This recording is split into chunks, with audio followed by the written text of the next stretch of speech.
Virginia, our final recipient this afternoon is celebrated in self-advocacy. When it comes to representation, she makes her voice heard. Using social media platforms, she changed her school district's perspective about autism awareness.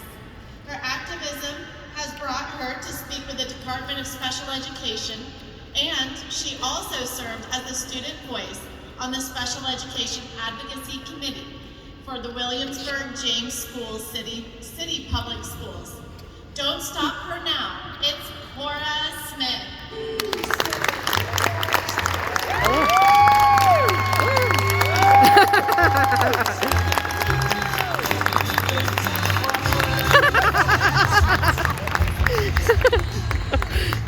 Welcome to the stage.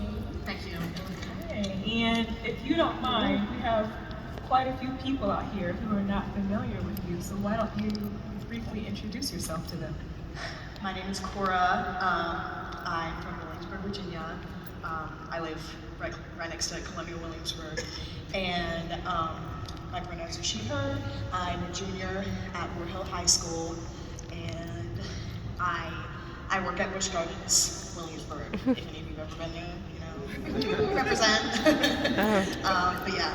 It's wonderful. Thank you, and thank you for taking the time to share. Yeah. So when you and I were backstage and talking and getting to know each other, I learned that you asked your school to wear red instead of blue for autism awareness.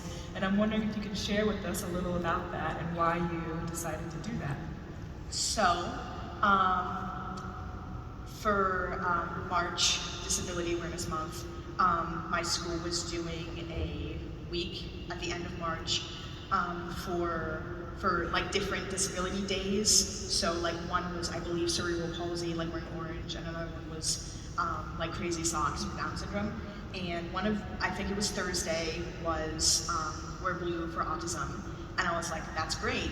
However, the blue, like Light It Up Blue campaign it was started by Autism Speaks. I don't know when it was started, but it was like a while ago. And at the time that they started it, they chose blue because it was considered a boy's disorder. Okay. And like in the modern day, obviously it is known to be like any gender can have autism. So it's just a little like, it's a little upsetting to the autistic community that it's still like autism is still represented by like blue because it's a boy's disorder. So the autism community has chosen red as like the color for autism, because not only because it's seen kind of as like an opposite to blue, but also because it represents like love and passion and like things that people say that autistic people can't feel. So it kind of like embraces like those emotions. Yeah, that's wonderful.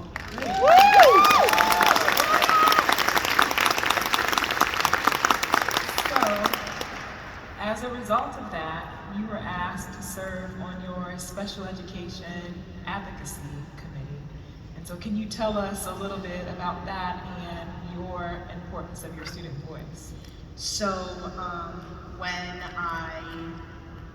with my like campaign for the Red Instead, that's what it's called, Red Instead, I met with Dr. Brown, I was a queen, the director of special education for my district, and after he emailed all the schools and was like, change the color, he invited me to join SEAC, the Special Education Advisory Committee for the district. And I think I'm very, like, it feels like I finally have the chance to make like a real change, rather than like, just kind of like being like, I wish this was changed. Like now I can like actually make a change. And I'm just really glad that they have like the student perspective now rather than just the teachers and the faculty, because the perspective of the students is like what's actually being done rather than what the teachers are saying is being done. No shade to the teachers, but but yeah. Yeah, and we talked about the importance of representation and hearing from those who are directly impacted by the supports and the services that are provided. And so your work is very important, very critical. So I'm very excited for you. Thank you. I do have one more question for you. And earlier when you were introducing introducing yourself, you mentioned that you worked at Busch Gardens. And so I'm wondering if you can tell us a little bit about that and what your job is there. So I applied after my 16th birthday, July 20th, moon landing. It was the 37th anniversary of the moon landing, I believe. Okay. So fun fact. But I applied like that day, and I was interviewed the day after. So I started working there in July, and I had been working in like Germany, and because each area is based on the European country. Yeah. I've been working in Germany, and for Christmas time they put me in Santa's workshop, which is where Santa is. The kids come take pictures with Santa. So I had a blast working there, like, because I got to sell the photos with children. I got to like take the pictures and interact with like the elves, and you know, like watch that whole scene. And I was like, God, that would be really fun if I was like in entertainment, right? Like the people that do like the fun stuff. Okay. I love retail, but entertainment sounds a lot more fun. So I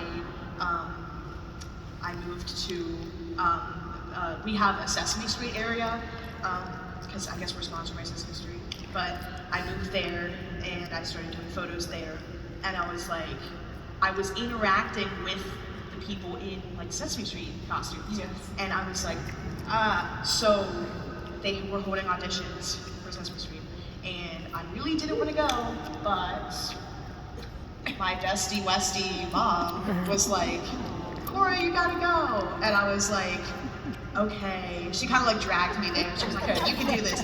So I auditioned, and a couple of days ago I got a job offer to do the costume characters in Sesame Street. So recently, so tell me what that means then, like who you can. So, okay, so it's being the costume characters, and there's also hosts, is the same job. So one day I'll go be host, one day I'll be a costume character, you know, it's which. A host is, they're the people who so the costume characters can't talk, because it'd be weird if a kid was like, hi Elmo, and Elmo was like, hey, like, you don't sound like Elmo.